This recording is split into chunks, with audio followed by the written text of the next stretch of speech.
Agora a gente vai dar uma olhada nesses mecanismos de ação que estão presentes na reunião mediúnica, que é esse encontro entre encarnados e desencarnados para tentar fazer o bem através dos mecanismos da espiritualidade. E quais são esses mecanismos?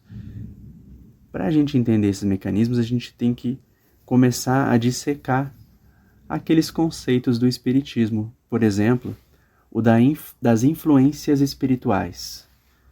Como se dão essas influências espirituais? Como é que ocorre? A gente entende que nós não somos o nosso corpo. Nós somos o espírito que sobrevive ao corpo depois que ele morre. E nós sofremos influências direto dos espíritos. Uma pessoa que tem mediunidade consegue observar na prática esse tipo de influência. Mas tem uma coisa também que o espiritismo traz, que é a ideia de que todos somos médiums. Em algum nível, todos temos um tipo de comunicação com a espiritualidade. E essa comunicação ela pode ser através de pensamentos que são enviados a nós como forma de sugestão, através de sentimentos também, que é uma sensação que você pode ter, né? Então, isso pode nos conduzir em algumas situações, dependendo do quanto que a gente se entrega e se abre para esse tipo de influência. Uma pessoa que tem uma mediunidade de incorporação, na Umbanda, por exemplo, ela consegue ser tão conduzida que ela vai ser conduzida na fala, nos movimentos, nos gestos, na expressão, no sentimento que transmite. Então é quase como se emprestasse o corpo para aquele espírito trabalhar. Só que o médium ele não empresta o corpo e deixa de influenciar. Na verdade, mesmo a comunicação mediúnica mais profunda, aquela que o médium nem lembra, né? A mediunidade inconsciente, que a gente chama assim, mesmo ela tem influência do médium. Porque existe, vamos dizer assim, uma relação direta entre os dois espíritos, embora um possa estar ocupando mais o corpo do que o outro. Então, as influências espirituais, elas podem ser positivas e negativas. Tem espíritos que vão nos inspirar a tomar boas decisões, a fazer boas ações, a auxiliar as pessoas, a perdoar e a trabalhar todo esse programa que Jesus trouxe de evolução espiritual. Então tem espíritos que vão nos conduzir, vão nos inspirar, vão nos incentivar, nos encorajar para a gente poder progredir na nossa evolução. E tem outros que desejam obter os seus interesses pessoais em primeiro lugar. Então eles podem nos conduzir a realizar certas coisas que estão alinhados ao que eles querem e que não necessariamente é a vontade de Deus. Às vezes essas intenções podem nos prejudicar, especialmente se esses espíritos têm algum tipo de antipatia em relação a nós. Então esse é um dos mecanismos básicos por trás das reuniões mediúnicas, as influências espirituais que estão por trás da mediunidade e tudo mais. E ela pode ser pequenininha, como um pensamento simples, como uma predisposição, como uma sensação, ou pode ser super intensa, como uma incorporação, né? Mas ela está ocorrendo a cada momento. E basta eu pensar numa pessoa que eu já estou emitindo uma informação para ela espiritualmente. A prece tem esse mecanismo por trás. As irradiações de pensamentos, a sintonização com alguém, a evocação de uma pessoa. A gente pode mentalizar uma pessoa e enviar pensamentos para ela. E a gente tem essa capacidade de influenciar. E apesar disso ser uma ferramenta maravilhosa que Deus nos concede para entrar em comunicação com espíritos que podem colaborar com a nossa evolução, nós temos que ter um certo cuidado para usar essa ferramenta nas reuniões mediúnicas, porque a gente quer que seja feita a vossa vontade, quer que seja feita a vontade de Deus. Então, a gente mentaliza as pessoas que a gente quer auxiliar, mas a gente não insiste, vamos chamar assim, em tentar mudar o outro.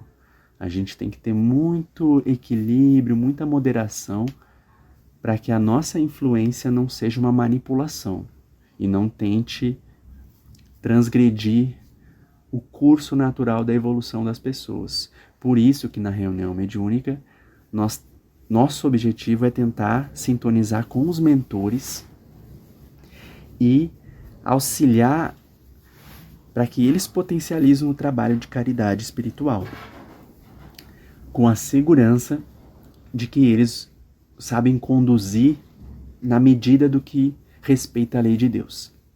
Às vezes, pode ocorrer que a gente recebe uma intuição desses mentores para mentalizar alguém, para fazer uma prece para alguém.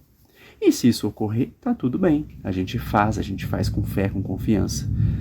Quando a gente tem essa capacidade de discernir o que é uma intuição de um mentor e que foi dado esse incentivo, foi permitido que a gente mentalize algo para alguém e comece a tentar auxiliar nessa conquista, e isso está dentro da ética, enfim, tem tudo para ser uma coisa positiva. Então, não estou dizendo que não é legal a gente mentalizar algo para alguém. O que eu estou dizendo é que durante a reunião mediúnica, a gente mentaliza que seja feita a vontade dos mentores e se coloca à disposição para auxiliar, sabendo que a gente tem pessoas também que gostaríamos de ajudar e colocando essas pessoas também dentro da lista de possíveis assistidos, onde os mentores vão fazer a triagem e vão ver quem é que pode ser assistido naquele dia. E a gente vai confiando que eles têm essa autoridade para nos auxiliar nessa difícil decisão de quem deve ser auxiliado e como deve ser auxiliado, porque a gente não tem como saber, tendo em vista que a gente está encarnado e não tem a visão e a percepção que eles têm. Então, outra coisa importante para entender nos mecanismos da reunião mediúnica são os efeitos desses pensamentos. Os efeitos dos nossos pensamentos, quando a gente eleva o pensamento, faz uma prece, e como o pensamento influencia as pessoas, ele também se instala na forma de um campo, como se fosse um ambiente em que a gente está respirando ali, está transpirando, né? Então, esse ambiente, esse espaço que recebe o nosso calor, recebe o cheiro da nossa roupa, recebe várias coisas, né? Ele também está sendo impregnado com os objetos que a gente traz, com os pensamentos que a gente tem. E o ambiente espiritual, mais especificamente, da reunião mediúnica, ele vai ser influenciado por toda aquela reunião, aquela prece, e os nossos pensamentos vão criando esses campos, e os espíritos, eles se sintonizam por afinidade. Então, quanto mais fé, quanto mais a gente tem uma intenção de fazer o bem, com esse respeito à vontade de Deus, né? Mas com uma intenção sincera de dar o nosso melhor, e ao mesmo tempo com essa flexibilidade para se permitir ser conduzido, a gente cria o que a gente chama no vocabulário espírita de uma psicosfera, de uma egrégora. E essa psicosfera e egrégora é esse campo imantado com esse magnetismo de pensamentos de saúde, de fé, de paz, de amor, de compaixão. E isso favorece a presença de mentores para o trabalho. Então esse é um dos mecanismos muito importantes, a gente trabalhar o campo energético através dos nossos pensamentos, sabendo que o nosso pensamento, no plano espiritual, ele tem um efeito de modificação da estrutura da matéria do plano espiritual. A matéria do plano espiritual ela é uma matéria que é moldável, a gente chama de forma-pensamento. Quando a gente pensa algo, pode se construir uma forma. Ideoplastia, né? A ideia que tem uma plasticidade, que ela se transforma em um objeto, por exemplo. Então, a gente precisa cuidar com que esses pensamentos que a gente está emanando e estão impregnando o ambiente onde a gente convive, para que ele possa ser cada vez mais salutar e possa facilitar o acesso dos espíritos superiores, para que eles possam trabalhar com a gente. E entendendo que os nossos pensamentos, eles transformam a realidade do plano espiritual. E quanto mais alinhado à vontade de Deus, quanto mais sintonizado no bem, mais a gente blinda o ambiente, porque a gente cria uma atmosfera onde os espíritos que desejam o nosso mal não têm afinidade. Não é uma forma adequada combater, vamos dizer assim, os nossos inimigos espirituais com luta, com guerra.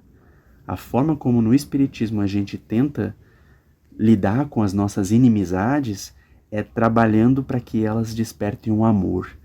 E para isso a gente precisa criar uma psicosfera de amor, criar um ambiente ao nosso entorno de cuidado, de respeito, de fé. Então a gente vai trabalhando com os nossos pensamentos, com as nossas irradiações no espaço que a gente está. E esse é um mecanismo que ele vai servir tanto para a reunião mediúnica como para a nossa casa. E por fim, um mecanismo muito importante tem a ver com os resgates espirituais. A gente precisa entender mais ou menos o que acontece quando a gente desencarna. Muito importante estudar mais sobre o espiritismo para ter esses detalhes.